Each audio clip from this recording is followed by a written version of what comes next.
오늘은 정신현상계의 정리 40에서 49를 증명하겠습니다. 정리는 정신현상계의 정의와 공리에서 진리라고 증명된 일반 명제를 증명하는 것을 말합니다. 정신현상계의 정리를 증명하는 방식은 스피노자의 에티카 2부 정신에 대하여를 인류 최초로 밝힌 우주의 원리 법칙으로 증명하는 것입니다.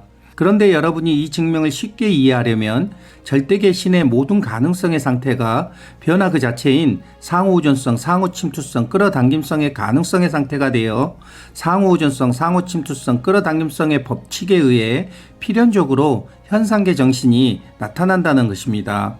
그리고 이전에 올린 영상인 정신현상계의 정의와 공리를 반드시 본 후에 이 영상을 보시기 바랍니다. 이제부터 정리 40에서 49에 관해서 증명하겠습니다. 정리 40. 정신 안에 타당한 관념에서 생겨나는 모든 관념은 언제나 타당하다. 그런데 정신이 사물을 인식하는 방식에는 세 가지가 있다. 일종 인식은 우리들 앞에 나타나는 개체를 오후 감각에 의해 불완전하고 혼란스럽고 지성적인 질서 없이 경험하는 인식이다. 또는 우리가 어떤 말을 듣거나 읽으면 사물을 상기하는데 그 사물 자체가 우리에게 부여하는 관념과 유사한 관념을 형성한다. 일종 인식을 다른 말로 의견이나 표상이라고 부른다. 이것을 감각적 인식이라고 한다. 이종 인식은 우리가 사물의 특질에 관하여 공통 개념 및 타당한 관념을 갖는 데서 형성된다.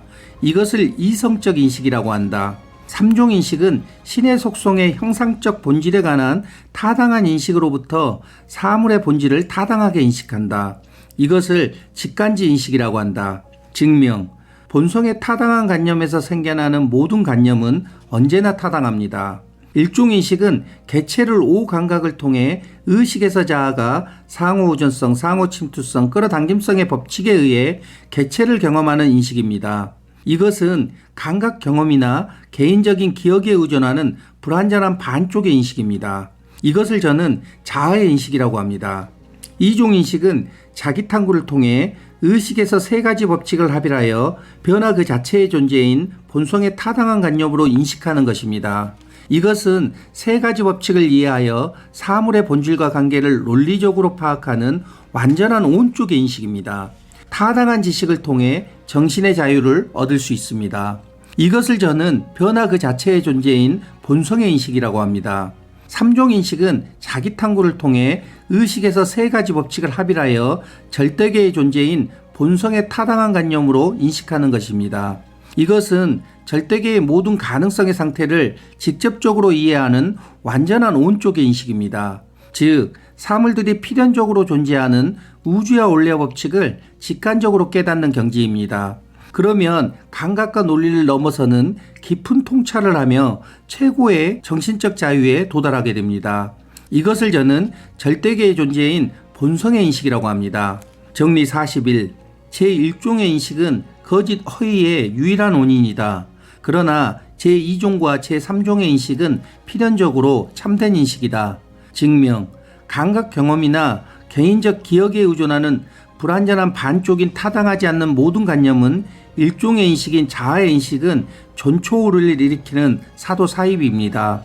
하지만 제2종과 제3종의 인식인 본성의 인식은 필연적인 참된 인식으로 정도입니다.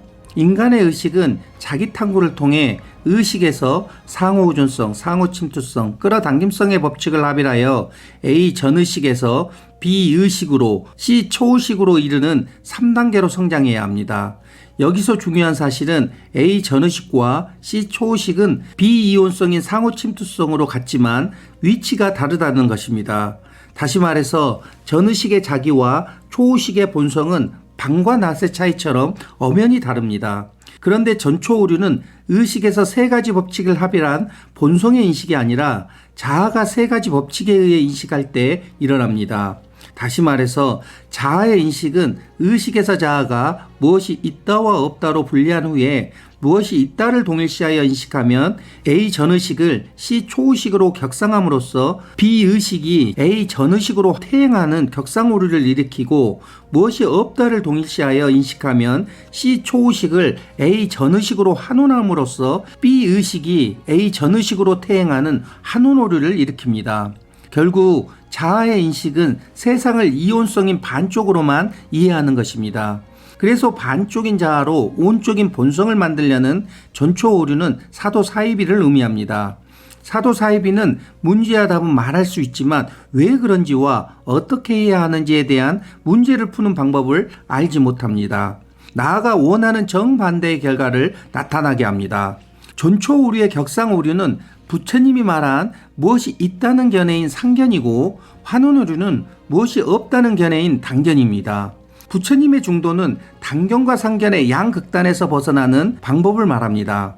또한 성경의 십계명에서 두 번째 우상을 만들고 섬기지 말라는 것은 격상오류이고, 세 번째 하나님 여호와의 이름을 망령되게 부르지 말라는 것은 환원오류를 말하는 것입니다. 그리고 십계명 첫 번째 나 이외에 다른 신을 내게 두지 말라는 것은 두 번째와 세 번째 계명을 지키는 방법을 말합니다. 저는 부처님의 중도와 성경의 십계명의 방법을 자기탐구라고 합니다. 자기탐구는 의식에서 반쪽과 반쪽을 합일하여 온쪽인 본성을 만드는 정도입니다. 반면에 사도사이비는 반쪽인 자아로 온쪽인 본성을 만들려는 방법입니다. 그래서 자아의 인식은 세상을 이온성인 반쪽으로 불완전하게 인식하는 것이고, 본성의 인식은 세상을 비이온성인 온쪽으로 완전하게 인식하는 것입니다. 정리 42. 우리들이 거짓 허위와 참을 구별할 수 있는 것은 제1종 인식이 아니라 제2종과 제3종의 인식이다. 증명. 자아의 전초 오류는 두 가지 형태로 나타납니다.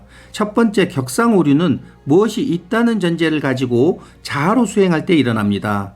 종교적 교리가 있어서 믿으면 된다는 신앙생활, 개인의 심리적 문제나 괴로움이 있어서 해결해야 한다는 상담심리, 무의식에 억압된 생각과 감정이 있어서 풀어줘야 한다는 최면, 어린 시절에 겪은 정서적 문제와 갈등이 내면에 있어서 해결해야 한다는 내면화의 치유, 과거 생에 경험했던 나쁜 사건이 있어서 해결해야 한다는 전생치유, 신이나 조상의 영혼, 자연의 영이 있어서 소통해야 한다는 무속, 본래부터 타고난 사람의 성격, 운명, 건강, 재물, 인간관계 등이 있어서 분석해서 미래를 대비해야 한다는 사주팔자점, 자신이 원하는 결과나 상태가 있어서 이미지를 떠올리면 현실이 된다는 시각화 심상화, 긍정적인 메시지나 진술이 있어서 반복적으로 말해야 이루어진다는 학언 감사일기 등이 격상오류에 해당합니다.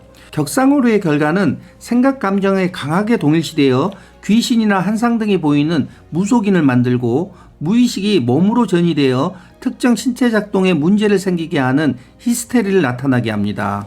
두 번째, 환원 오류는 무엇이 없다는 전제를 가지고 자아로 수행할 때 일어납니다. 자아를 가짜 나라며 자아로 가짜 나를 없애려는 신앙생활, 괴로움을 소멸하기 위해 생각을 없애려고 호흡, 이미지, 소리 등에 집중해야 한다는 명상 요가 수행, 무의식에 저장된 부정적인 감정, 생각, 기억, 믿음 체계를 없애야 한다는 무의식 정화, 초자연적이거나 신성한 존재와의 직접적인 교감을 추구하는 신비주의, 특정한 비밀 지식을 통해 구원에 이를 수 있다는 영지주의 등이 환원오류에 해당합니다. 환원오류의 결과는 사고를 마비시켜 현실에 적응하지 못하는 바보로 만든다는 것입니다. 다시 말해서 자신만의 세계에 사는 정신적 자폐아가 된다는 것입니다. 그래서 겉은 멀쩡해 보이지만 사고 감정이 마비되어 분별력이 떨어져 사기와 이용을 당하거나 공감 능력 및 문제 해결 능력이 떨어져서 계속해서 사건이나 사고들을 만들어냅니다. 또한 여기에 없는 다른 방법들도 자아가 무엇이 있다와 없다는 전제로 의지를 가지고 한다면 모두 본성으로 갈 수는 없습니다. 이것이 오늘날 자아로 하는 신앙생활, 마음공부, 자기개발, 수행이나 수련, 무속 등이 일시적인 효과는 있지만 상호 우전성의 법칙에 따라 정반대의 현실을 더 만드는 이유입니다. 그래서 여러분이 수행하면 할수록 상호 우전성의 법칙에 따라 괴로움은 더 커지고 현실은 더 나빠지게 된 것입니다. 결국 인류는 전초 오류의 역사입니다. 그래서 사람들은 인생과 운명을 바꾸지 못했고 인류를 구원하지도 못했습니다. 정도와 사도사이비는 종교, 마음공부, 자기개발, 수행이나 수련, 무속 등과는 아무런 관련이 없습니다. 정도는 의식에서 세 가지 법칙을 합일하는 방법이고, 사도사이비는 자아가 세 가지 법칙으로 무엇이 있다와 없다를 분리하여 어느 하나를 전제를 가지고 의지로 하는 방법입니다. 예를 들면 자기 탐구도 자아로 개념적으로 이해하거나 본성의 상태를 만들려고 하거나 생각 감정을 없애려고 하면 자아의 인식이 되어 사도사이비가 되고, 자아를 온전히 이해하고 수용하여 세 가지 법칙을 체험적으로 합일하여 본성의 인식이 되면 정도가 됩니다. 정리 43. 참된 관념을 갖는 사람은 동시에 자신이 참된 관념을 지니는 것을 알고 있으며 그 사실의 진리를 의심하지 않는다. 증명. 참된 관념은 의식에서 본성이 상호우전성, 상호침투성, 끌어당김성의 법칙을 합일하여 가능성으로 만든 관념입니다. 다시 말해서 의식에서 세 가지 법칙에 의한 원인과 결과를 완전히 이해하여 만든 관념입니다.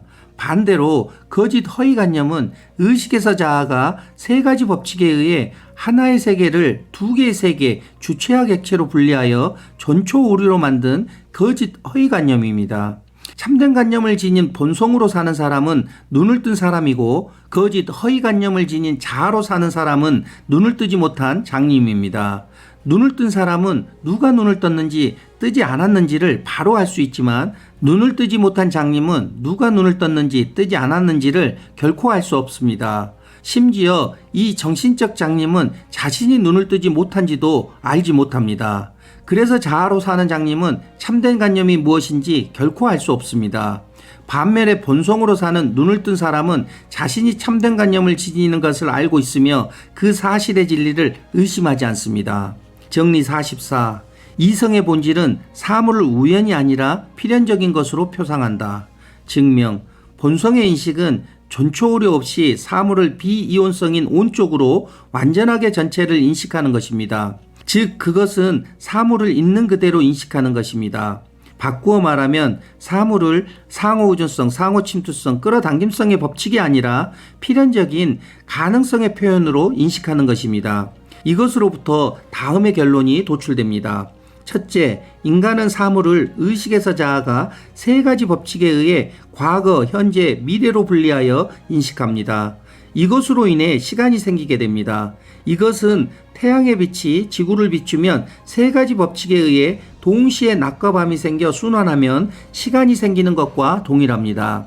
이처럼 세상의 모든 것은 세 가지 법칙에 의해 이루어져 있습니다. 둘째, 본성은 사물을 필연적인 가능성의 표현으로 인식합니다. 이것은 존초오류가 없이 사물을 있는 그대로 인식하는 것입니다. 그런데 사물의 가능성은 절대계의 모든 가능성 그 자체입니다. 다시 말해서 사물과 절대계의 모든 가능성은 형태만 다르지 같다는 것입니다. 그러므로 본성의 인식은 모든 가능성의 상태에서 사물을 인식하는 것입니다. 이것이 모든 인간에게 공통적인 본성의 관념입니다. 본성의 관념은 사물의 공통적인 본질인 세 가지 법칙을 설명하지만 사물의 공통적인 속성인 절대계의 모든 가능성과 변화 그 자체의 상호우전성, 상호침투성, 끌어당김성의 가능성은 설명하지 못합니다. 그러므로 본성의 관념은 의식에서 세 가지 법칙에 의해 만든 시간과 아무런 관계가 없는 절대계의 모든 가능성의 상태와 변화 그 자체의 상호우전성, 상호침투성, 끌어당김성의 가능성의 상태에서 인식되지 않으면 안 됩니다. 정리 45. 현실에 존재하는 모든 물체 또는 개체에 대한 관념은 신의 영원하고 무한한 본질을 필연적으로 포함한다. 증명. 현실에 존재하는 개체의 관념은 그 개체의 본질 및 존재를 필연적으로 포함하고 있습니다. 그런데 개체는 절대계의 모든 가능성의 상태 없이는 존재할 수 없습니다. 그리고 개체는 변화 그 자체인 상호우전성, 상호침투성, 끌어당김성의 가능성의 상태를 인식하는 경우에 절대계의 모든 가능성의 상태가 개체의 원인이 될 수 있습니다. 그러므로 절대계의 모든 가능성이 세상 모든 것의 원인이며 본질입니다. 그래서 절대계의 모든 가능성 없이는 세상의 어떤 것도 존재할 수 없습니다. 이 때문에 의식에서 자아가 세 가지 법칙에 의해 만든 개체의 관념은 필연적으로 절대계의 영원하고 무한한 모든 가능성을 포함합니다. 즉 절대계의 모든 가능성의 상태에는 모든 존재의 관념이 저장되어 있습니다. 그래서 인간이 사물을 인식할 수 있는 것은 그것의 관념이 절대계의 모든 가능성의 상태에 있기 때문입니다. 그리고 모든 사물은 세 가지 법칙에 의해 다른 개체와 상호 관계되어 있는 본질에는 존재를 포함하지 않습니다. 여기서 말하는 존재는 절대계의 모든 가능성의 상태에 내재하는 개체의 존재 그 자체를 말합니다. 절대계의 모든 가능성의 상태에 내재하는 인간의 존재는 본성입니다. 정리 46. 모든 관념이 포함하는 신의 영원하고 무한한 본질에 관한 인식은 타당하며 완전하다. 증명. 모든 관념은 절대계의 영원하고 무한한 모든 가능성의 상태에 있습니다. 그래서 모든 관념을 포함하는 절대계의 모든 가능성의 상태에 내재하는 본성의 인식은 타당하며 완전합니다. 정리 47. 인간의 정신은 신의 영원하고 무한한 본질에 관한 타당한 인식을 갖고 있다. 증명. 인간의 본성은 자기 자신과 자신의 신체와 외부 물체를 현실적으로 존재하는 것으로 인식하는 타당한 여러 관념을 갖고 있습니다. 따라서 인간의 본성은 절대계의 영원하고 무한한 모든 가능성의 상태에 관한 타당하고 완전한 인식을 갖고 있습니다. 정리 48. 정신 안에는 절대적인 의지, 즉 자유의지가 존재하지 않는다. 오히려 정신은 이것 또는 저것을 의지하도록 어떤 원인에 의해 결정되고 이 원인 역시 다른 원인에 의해 결정되고 다시 이것은 다른 원인에 의해 결정된다. 이렇게 무한히 진행된다. 증명. 자아는 의식에서 상호우전성, 상호침투성, 끌어당김성의 법칙에 의해 자유의지가 생기지만 본성은 의식에서 세 가지 법칙을 합의하면 가능성 의지가 생깁니다. 그래서 인간의 자아는 가능성 의지가 존재하지 않습니다. 오히려 의식에서 자아는 상호 의존성의 법칙에 의해 하나의 세계를 두 개의 세계, 주체와 객체로 분리하여 나라고 믿는 주체와 동일시하고 동시에 상호 침투성의 법칙에 의해 두 개의 세계, 주체와 객체는 서로를 공유하는 선으로 합일이 되어 서로의 원인이 되며 동시에 끌어당김성의 법칙에 의해 두 개의 세계, 주체와 객체는 다시 하나의 세계가 되려고 서로를 끌어당길 때 자유의지가 일어납니다. 그래서 자아는 자기 활동에 대한 자유의 원인이 될 수 없으며 주체 또는 객체를 의지하지 않는 능력도 없습니다. 따라서 자아는 두 개의 세계, 주체와 객체 중에서 나라고 믿는 주체를 동일시되도록 객체에 의해서 결정이 됩니다. 그리고 이 원인 역시 다른 원인에 의해 결정되고 다시 이것은 다른 원인에 의해 결정이 됩니다. 이렇게 무한히 진행됩니다. 이것으로부터 다음의 결론을 도출할 수 있습니다. 첫째, 자아는 자유의지와 동일한 방식으로 완전한 이해와 욕구와 사랑 등의 능력은 있을 수 없습니다. 둘째, 자유의지는 사물을 욕구하거나 거부하는 욕망이 아니라 주체와 객체 중에 나라고 믿는 주체를 동일시하여 객체를 끌어당길 때 일어납니다. 정리 49. 정신 안에는 관념으로서의 관념이 포함하는 것 이외의 어떤 의지작용, 즉 긍정이나 부정이 존재하지 않는다. 그리고 의지와 지성은 같은 것이다. 증명. 의지는 자아의 독립적인 행위가 아니라 의식에서 자아가 상호우전성, 상호침투성, 끌어당김성의 법칙에 의해 만든 관념 그 자체에 이미 포함하고 있는 작용일 뿐입니다. 다시 말해서 인간은 긍정이나 부정을 판단하는 행위조차 의지가 아니라 의식에서 세 가지 법칙에 의해 만들어진 관념의 존재 방식이라는 것입니다. 그래서 인간이 긍정이나 부정하는 것은 관념 그 자체의 본질적 작용이며 따로 존재하는 의지적 판단 행위는 없습니다. 그리고 의식에서 자아가 세 가지 법칙에 의해 의지와 관념을 만듭니다. 그러므로 자아의 의지와 자아의 지성은 동일한 것입니다. 마지막으로 2부 정신현상계에 대하여의 증명이 인류에 얼마나 유용한가를 밝히겠습니다. 첫째, 사람들은 자신만의 가능성을 실현할 수 있습니다. 왜냐하면 세상 만물은 절대계의 모든 가능성이 변화 그 자체가 되어 상호우전성, 상호침투성, 끌어당김성의 법칙에 의해 자연의 변화로 드러나기 때문입니다. 그래서 세상 만물은 가능성의 표현입니다. 마찬가지로 인간도 자신만의 가능성을 현실로 드러낼 수 있습니다. 왜냐하면 세상 만물은 새롭게 드러나는 것이 아니라 이미 있는 것이 드러나는 것이기 때문입니다. 둘째, 사람들은 자신의 인생과 운명을 스스로 바꿀 수 있습니다. 왜냐하면 본성은 자신의 가능성을 실현하기 때문입니다. 그래서 인간은 각자가 부여받은 부와 성공, 명예, 건강 등을 원하는 대로 이루며 살아갈 수 있습니다. 하지만 자아에 타당하지 않는 인식이 1% 가능성만을 사용하게 합니다. 그래서 자아는 자신의 가능성을 현실로 드러나지 못하도록 막아 정반대의 현실을 만듭니다. 반면에 본성에 타당한 인식은 100% 가능성을 실현하게 합니다. 그러면 사람들은 본성에서 괴로움이 없는 최고의 지복을 누리며 원하는 것이 무엇이든 얻을 수 있습니다. 셋째, 본성으로 사는 새로운 인류가 탄생하게 됩니다. 왜냐하면 사람들은 정도와 사도 사이비를 구별하는 눈을 떠서 삶에서 자기 탐구를 실천하기 때문입니다. 사도 사이비는 의식에서 자아가 무엇이 있다와 없다로 분리하여 어느 하나를 전제로 세 가지 법칙을 운영하여 전초오류를 일어나게 하는 방법입니다. 그래서 자아는 세상을 이온성인 반쪽으로 불완전하게 인식하기 때문에 원하는 정반대의 현실을 만듭니다. 반면에 정도는 의식에서 세 가지 법칙을 합일하여 삶의 주체를 자아의 동일시에서 벗어나 본성으로 옮기는 방법입니다. 즉 자기 탐구는 의식에서 세 가지 법칙에 의해 만들어진 자아를 온전히 이해하고 수용하여 세 가지 법칙을 체험적으로 합일하는 방법입니다. 그래서 본성은 세상을 비이온성인 온쪽으로 완전하게 인식하기 때문에 원하는 대로 현실이 이루어지게 됩니다. 그러면 본성으로 사는 새로운 인류가 만들어집니다. 다음에 올릴 영상은 3부 감정에 대하여를 증명하려고 합니다. 인류 최초로 밝히는 우주와 원리의 법칙을 알고 싶다면 지금 구독, 좋아요, 알림 설정을 눌러주세요. 그러면 여러분은 인생을 바꾸고 운명을 바꿀 수 있습니다. 나아가 본성으로 사는 새로운 인류가 탄생하게 됩니다. 이상 복성이었습니다. 감사합니다.